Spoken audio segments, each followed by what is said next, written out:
그리스도의 풍성하신 은혜와 사랑이 늘 함께 하시기를 바랍니다. 오늘 이 아침에는 요한복음 제11장 45절로 57절까지의 말씀, 생명의 삶 큐티 2월 11일자 말씀입니다. 11장 45절 말씀 봅니다.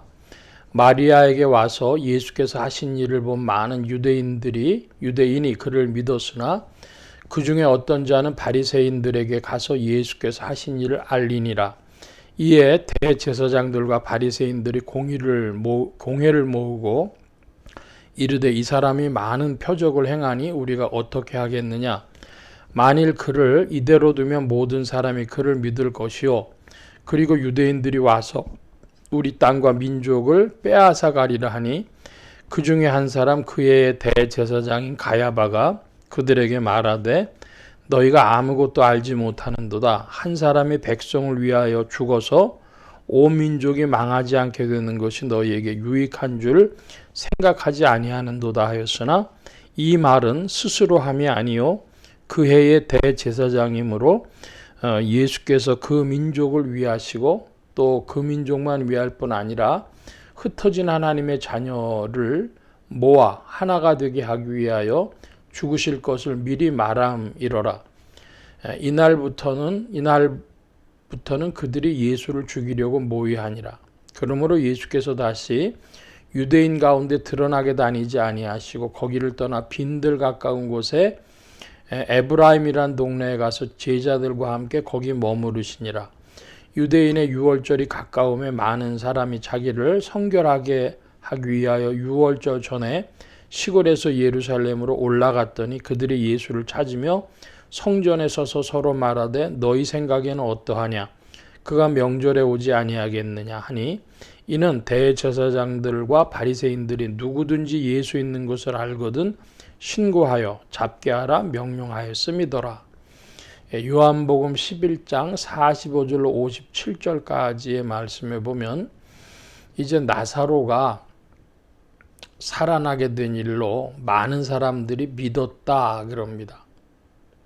그런데 그 바리새인과 대제사장들은 이 문제를 어떻게 처리할 것이냐 하고 공론을 하는 것이죠. 그들이 알았습니다. 이대로 두면 모든 사람이 그를 믿을 것이다. 그럼 자기들도 믿으면 되지 않습니까? 그런데 그게 자기들의 이해관계와 불합치 않은 것이죠. 로마인들이 와서 우리 땅과 민족을 빼앗아 가리라 그랬습니다. 그것은 정말로 그런 일이 벌어진다면 그러면 어떻게 하면 되죠? 하나님의 권능이 나타나서 결국 로마인들이 찾아오면 하나님께서 권능으로 물리쳐 주시든지 만약에 죽어야 될 자리라면 다 죽어야 되는 것이죠.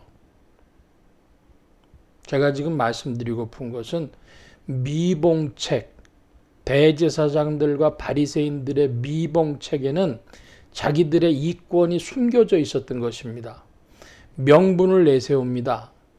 그렇지만은 사실은 그것이 아니고 자기들의 이권이 거기에 숨어 있었고 예수님을 둬 가지고는 우리 하는 일이 방해를 받겠다. 그러니까 죽여야 되겠다. 이것이죠. 제거해야 되겠다. 이것입니다. 이런 일은 오늘날까지도 있습니다. 흔히 정적을 제거한다 그러죠. 그러니까 정상적인 방법 가지고는 안 되겠으니까 어떻게 하든지 그 정적을 제거하려고 하는 겁니다.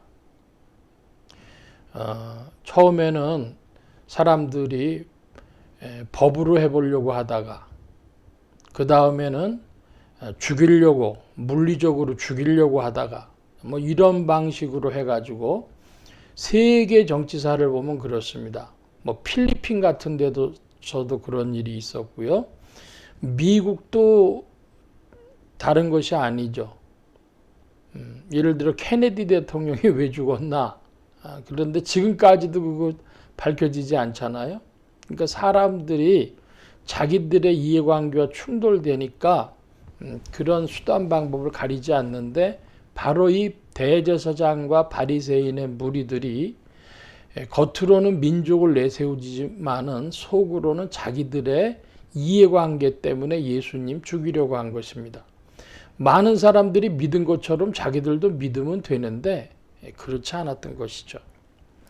그래서 예수님께서 빈들 가까운 에브라임 동네에 가서 거기서 거하셨다 그럽니다.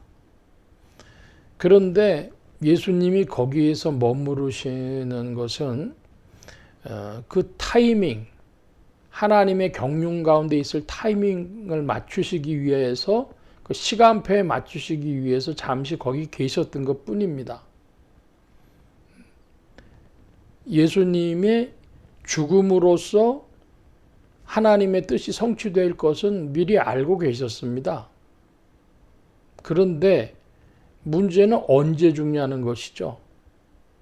그래서 잠시 이제 에브라임이란 동네에 가 계셨던 것입니다. 그것도 긴 시간이 아닙니다. 얼마 지나면 이제 유대인의 유월절이 되고 그러면 이제 예수님이 그 많은 이들이 모인 그 유월절 때에 하나님의 메시지, 하나님의 말씀을 선포하시고 이제 돌아가셔야 되는 그때가 되어지는 것이죠. 유대인들과의 그 충돌을 잠시 피해서 에브라임 동네에 계셨다. 그것을 성경은 우리에게 증거하고 있습니다. 오늘날 사람들은 시간 개념이 조금 부족하지 않나 생각을 해요. 타이밍, 생각보다 굉장히 중요한 문제죠. 타이밍을 맞추냐 못 맞추냐.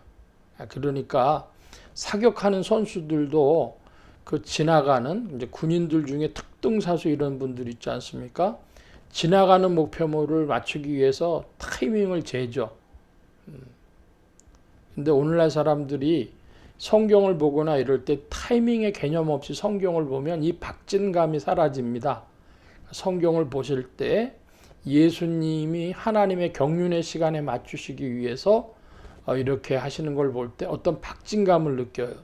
여러분들 성경 보실 때에 그런 타이밍, 시간 개념을 가지고 사도 바울 이야기를 보실 때도 그렇고 더 나아가서 사도 요한의 이야기를 보실 때도 그렇고 사실은 시간 개념이 깊이 들어가 있습니다. 그래서 시간 개념을 가지고 성경 보는 눈이 더욱 활짝 열리시기를 축원합니다. 성령께서 도우실 줄 믿습니다. 오늘 말씀 여기까지 봅니다. 기도합니다. 만복의 근원 되신 주님, 대제사장의 무리들과 바리새인들의 불신앙 속에 감추어준 자기들의 유익을 구하는 마음이 오늘 우리에게 우리의 신앙에도 결국은 주님을 위한 것이 아니라 이 세상을 위하고 나 자신을 위하는 것이 있지는 않은지 늘 질문하는 주의 백성들 되게 하여 주옵소서.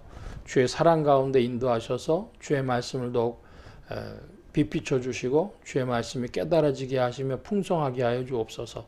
감사하며 의지하올 때 예수 그리스도의 이름으로 기도하옵나이다. 아멘.